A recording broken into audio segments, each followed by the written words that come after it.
Cons and concatenation. These are two fun operators in Haskell. First off, let's start with cons. What is cons? Well, cons prepends an item to a list. It adds a single element to the front of a list. So let's have a look at some examples. One cons, and by the way cons is this colon. One cons and then this list will produce a list 1, 2, 3, 4. And if you run that, you get 1, 2, 3, 4. Because what cons does is it takes the number, or any item, it takes anything and prepends it to a list of anything. Let's have a look at this second example. So 8 cons, 5 to 9. And if you haven't seen this, this dot dot operator generates a list from 5 to 9, which is quite nice. So 8 cons, 5 to 9, and 5 to 9 will be 5, 6, 7, 8, 9. Should produce 8, 5, 6, 7, 8, 9, as you can see, right? So that's what cons does. It prepends a list. It prepends an item to a list. So, cons has constant time complexity, and that's because it's always adding to the beginning of a list. So it doesn't matter how big the list is because you're always adding the first element. Now, let's have a look at the type definition. So like I said earlier, cons, which is this here, its type definition is it takes any value, right?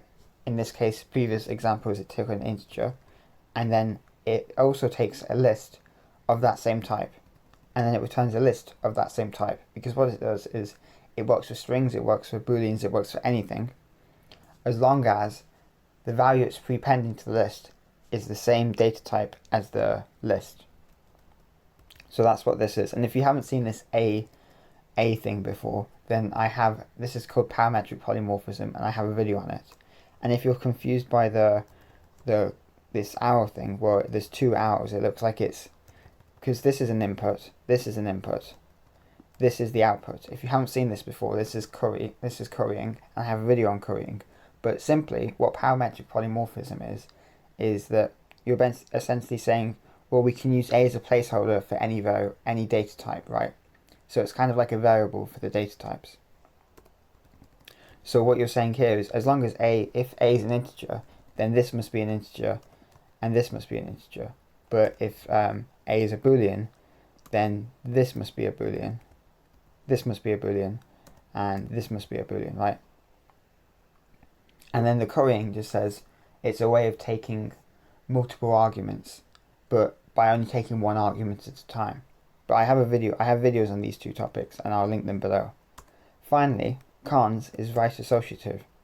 So what that means is x cons y cons z, where z's the list, is actually interpreted as x cons and then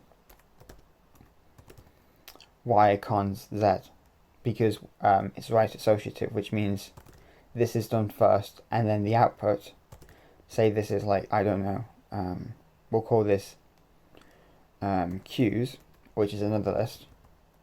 This is then the result of y cons z's is q's, and then it's x cons q's, is how that works. Okay, that's cons. What's concatenation? Well, concatenation is when you add two lists together. So let's have a look at some examples. These are again all with integers, but it could be with anything. So the concatenation operator is these two pluses together like this. So 1, 2, 3, 4 plus plus 5, 6 should create you a new list of 1, 2, 3, 4, 5, 6. And if I run that, that's what you get. And likewise, right, here's another example with the dot dot operators. It works both ways. Here, this will generate a list of 1 to 7, and this will generate a list of -10 to 2. So if we concatenate these two lists together, we should get 1, 2, 3, 4, 5, 6, 7, and then -10, -9, and so on, up to 2. Concatenation has linear time complexity, unlike cons, which has constant time. So what that means is how long it takes is dependent on how long the lists are. So it will increase linearly, which means, say you have a total of 5 items which you're concatenating, say like 2 items in the first list, 3 items in the second, and that takes, I don't know, 9 seconds, which is quite slow, but it takes 9 seconds. Well, then if you have 10 items, then it will then take 18 seconds, because if you increase the input by 2, the output will be increased by 2 because it's linear. That's what it means to be linear. Now, finally, the type definition for concatenation is, this is concatenation, and it takes a list of anything, it takes a second list of anything, and it produces a list of anything. Now this anything again, like I said with parametric polymorphism earlier, this A has to be the same. So if it takes two lists of integers, it will return a list of integers. And as you can see, there's no way that you can take two lists of different data types. You can't have a B here. And if you've not seen this, I recommend you watching the video on parametric polymorphism. But this is essentially another variable for a data type, right? So you can't concatenate a list of strings with a list of integers. You can't do that. And like I said earlier, concatenation works for more than just integers, right? I'll just copy this and then paste it here as a third example. A string is just a list of characters. You can concatenate this, and this is string concatenation, but it's essentially the same thing. And if I do that, Fraser likes Haskell. Oh, and as a matter of fact, there's two spaces here, if you can see, right? There's one space, two spaces, and that's because I put one space at the end of this, and then one space at the beginning of this. So if I remove this space, you get Fraser likes Haskell with one space. And if I remove this space, you get Fraser likes Haskell, like that. Okay, so let's have a look at some examples of lists and cons. So the internal representation of a list in Haskell is actually quite interesting. So 1, 2, 3, 4 is actually represented under the hood as 1 cons, 2 cons, 3 cons, 4 cons, the empty list, right? So that's what it is. This isn't Haskell syntax. I've just done it like this so you can get the syntax highlighting. But this is what this means. So if I run this line here, 1 cons, 2 cons, 3 cons, 4 cons, the empty list, it will just generate me a list. So its output will be the list 1, 2, 3, 4. So that's very interesting, I think. Patterns and cons. Let's have a look at the head function. So this is in the example of using cons in a list, right? So the head function, right, takes a list and returns a value, right? So it takes the first item of the list. And the way it does this is it matches it. So it matches the first item and the rest of the list. And it does this with the cons operator, right? So the cons operator can be used to match the first and the rest of the list, right? The first item and the rest of the list. So if we try this head of 1 to 5, it should produce 1, right? And then the tail function, you can use cons again. It's essentially the same thing, right? So you see here where we're matching the first item. Well, here we're matching the rest of the list, essentially. So this should produce 2 to 5, which it does because it takes the tail of the list, which is everything apart from the head. So the rest of the list, essentially, right? So finally, concatenation in a function. You've seen cons in a function. Here's concatenation in a function. And actually, this is also cons in a function again, right? So this is a reverse function. This just reverses a list. So it takes a list of anything and returns a list of anything, right? Of the same data type, right? This is also a recursive function, and I have a video on recursion, which I'll link below. But this is the base case, right? If you don't know what this is the base case. And I'll explain this in the video, which I link below. But the base case matches an empty list, and it says, well, if you were to reverse an empty list, that's just an empty list.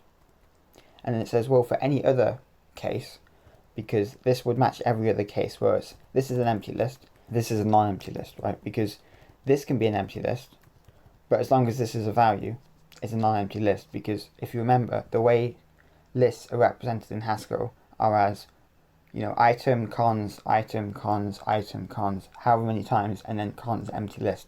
So that's all this is. It's item, cons, and then either a list with items in or an empty list. So it matches both cases. So reversing a non-empty list is the same as reversing the tail of that list and then concatenating on the first item. So like, I'll run this through, I'll explain what I mean. So if you had, say, 1, 2, 3, then the reverse of that would be the same. So the reverse of 1, 2, 3 is the same as the reverse of, now x in this case would be 1, so it's the same, and x's would be 2 and 3. So that's the same as the reverse of 2 and 3 concatenated with 1. And you can see I'm putting 1 in a list here because that's how I've got it here, right? And that's because you can only concatenate lists. You can't concatenate a single value like this. That's not valid. Okay, so the reverse of this is going to be the same as the reverse of 3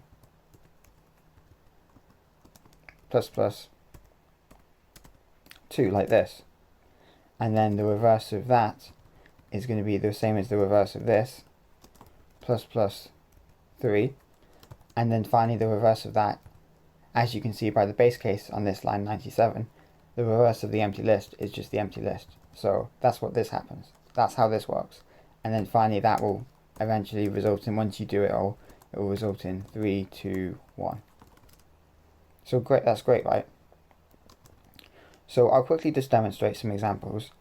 And for this I'll just be showing you my some code I prepared earlier, which, if you can see, is actually the exact same code here, right? So this is reverse and this is reverse. The only difference is it has a quote, so that it's a different function because there's a function in the standard prelude called reverse.